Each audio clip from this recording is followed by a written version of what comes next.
1,000 na ano niya, na ayun yung masasabi kong nasa akin ngayon. As of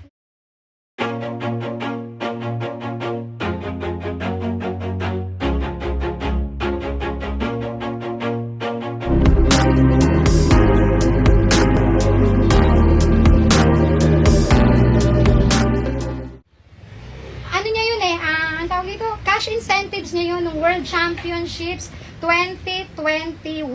So sa akin ibinigay ni Ma'am Weng kasi ayoko syempre alam mo na ano din sa kanila yung X din, red flag din sa kanila yung girl. So yun yung so sa akin ibinigay. So ang ginawa ko, syempre nararamdaman ko na bilang ina na parang ang sabi ko is baka maubos yung anak ko in the future. So ang ginawa ko, dineposit ko siya under my name sa BPI account dito sa may BPI dito sa may Vito Cruz.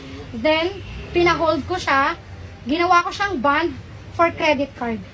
Na nung nagkaroon kami ng diskusyon ni Kaloy, pinuntahan ko agad yung BPI kung paano ko siya pwedeng isoli yung credit card para ma-withdraw ko yung pera niya. So unfortunately, kailangan ko ng 2 years para ma-withdraw ko siya. Otherwise, kasi magpe-penalty ako. Tapos for ano pa daw yon? Sabi nila for approval pa. Kung kasi isa-surrender ko lang naman yung credit card na yon. So intact yung mga pera niya. Sa tingin niyo, ma'am, ano ang naging mitsa dito sa hindi niyo pagkakaunawaan ng anak niyo ni Kaloy? Sa anak niyo na si Kaloy? Ang naging mitsa lang naman talaga, ever since is yung babae talaga.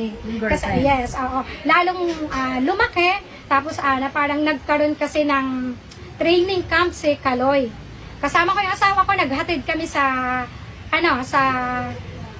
Terminal 3. Ang sabi sa akin ni Rayland, yung coach niya, tita, alam mo na ba ang nangyari?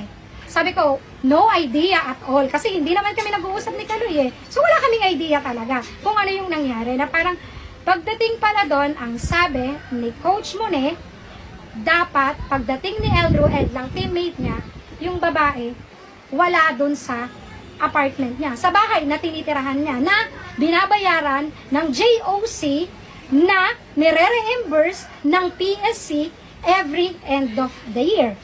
So, dapat, bahay lang siya ng mga atleta, parang dorm. So, yung mga outsiders, dapat wala doon. Especially yung walang kinalaman sa training. Oo, tinanggap niya, pinakita ni Kaloy, tinanggap niya, nandun yung mga maleta ng 2 bata.